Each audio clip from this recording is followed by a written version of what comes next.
welcome to Visions of War. Today we're going to go over using Undying into just about everybody, but in this case it's a big Fantastic Four. This is a team we seem to see on defense more often than not.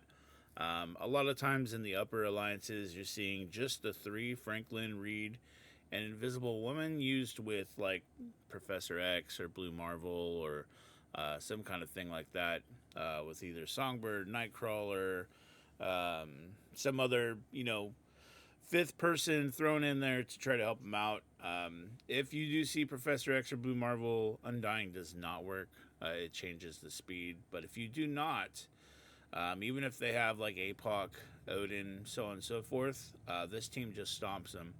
And we're going to show you why. The team, with Kestrel being there, or Zestral as some people like to say, Zesty, she stops the speed from happening on the other side. She does a lot of things, kind of like APOC or Ares would do as well with the safeguards. And then you just kind of wait for big old Juggy to go, and even at a striker, he will flip all the buffs and really help you out. This is like a 7 million punch up, so percentage wise it's over 300%. So you just start off doing the normal abilities. Even if you see things like immunity and stuff there, just go ahead and use that ability anyways. And same with the special. Even if you see immunity there and you know you're not going to get a buff to go through or a debuff to go through, just use it anyways. The big thing on the other side is the reason why we have Fortifier on Kestrel. His crackback right off the bat, I mean, it could kill her before she even gets a turn, so we try to get her to live, and you can see she's just barely hanging on there. Use the Zim special. This is going to put ability block on whoever he's targeting, and then you just kind of go around. I like to put bleeds on a little bit of everybody, because they're not going to give all the bleeds to go. They might give some, but usually it's a couple of each debuff, it seems like, goes. So I just like to leave chance, in the wind, and just go ahead and spread off of Gila here.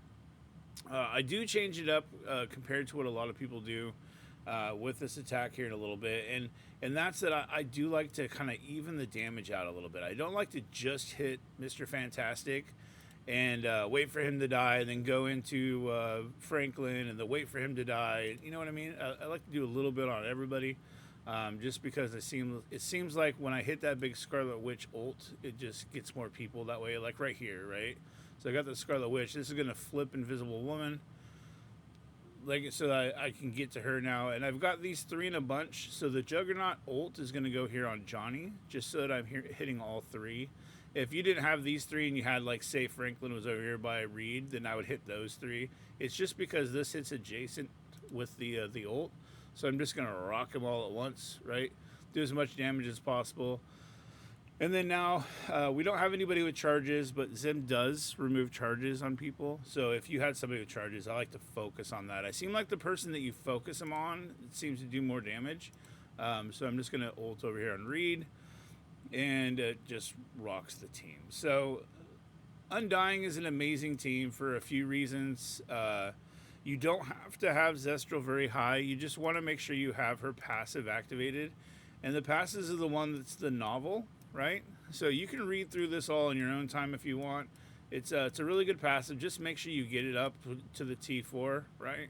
So that way you're doing the pings back and stuff like that.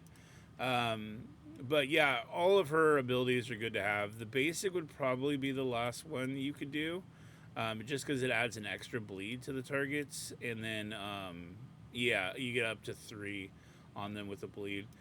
So that's probably the last one you'd want to do. The other 3 are really good. If we had to prioritize, it'd probably be, I would say, the special first, because that's the one you do right off the bat. I know it just kind of does a target and not very much more than that, but it does do that early silence, right? So that's a good thing to do. So yeah, I would probably do that T4 first, and then go through the last 3. Probably a special ult and the passive are the most important ones for her. Zuggs is another good character. I have him at striker just for the damage. You can see I don't have him all the way up to 105 or anything like that. That's a 7 million punch up. I don't really need him to be higher than that. I think honestly going to 105, 106 is just a waste of resources on these guys. Stopping at 100, I think, is totally fine. They do what they need to do. His special is what you're going to want to do is the first T4. This prolongs all negative effects on each target, right? And it flips taunt immunity on all enemies as well. So, I mean, that's kind of where you want that to be. And then the passive probably on him, right? Just so that you have this offense stuff to lower the resistance so you don't have to put like skirmisher on him. You can keep them at striker to do damage and still lower their resistance. And then probably the ult after that, just for that big damage at the end, right? To do the drain, to do the big damage. It'd probably be the way to go with that. And then we got Iron Man Zombie, or Zim, as people like to call him, stuff like that. I have him at Skirmisher. You don't really need Skirmisher. You can have him at Striker, is fine. You can have him at Healer if you want, like I've seen people do. Like, it's whatever. I don't think his ISO really matters. I just have Skirmisher because it's what's comfortable for me. Putting the vulnerable with him lets it so that when I hit somebody that I've put a vulnerable on with Zugs, that I get to double tap on that person is kind of cool. His passive probably is going to be the first thing you want to do.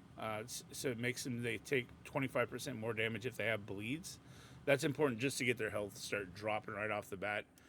Then the special will probably be next. This is the trauma stuff, so that's important to be able to spread with Gila. And then, of course, you're going to do your ult, so it's going to clear all the charge from the primary target and the enemy with the highest resistance.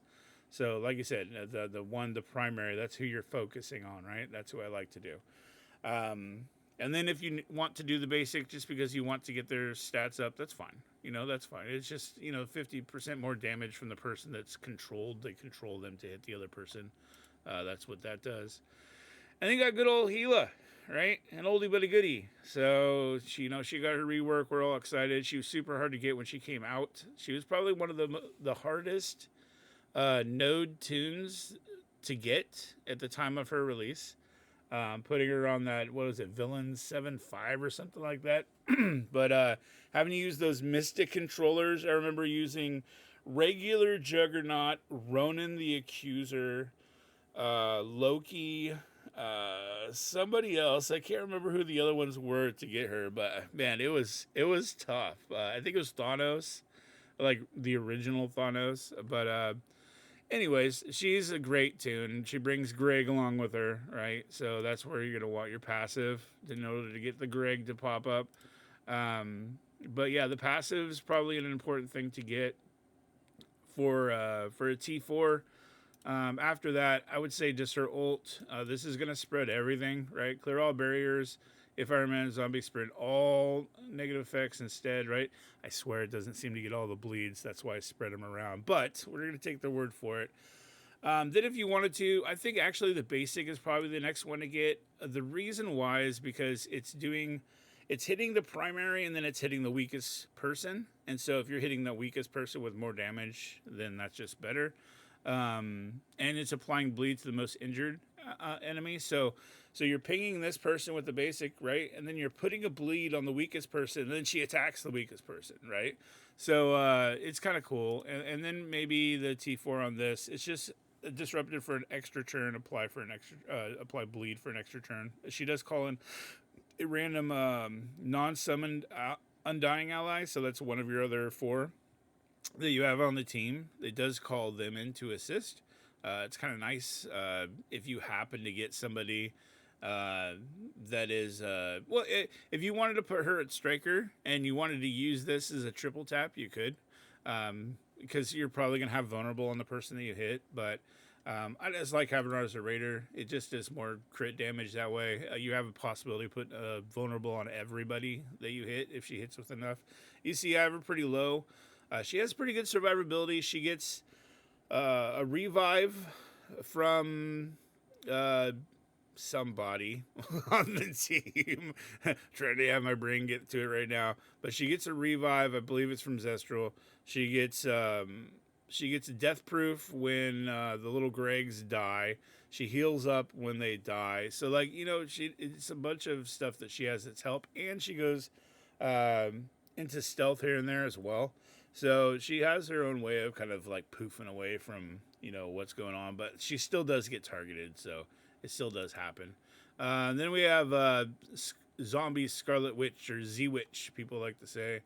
I'm building her up as a striker, just so I can get that double tap on her ult and on her basic. But you start off with her special.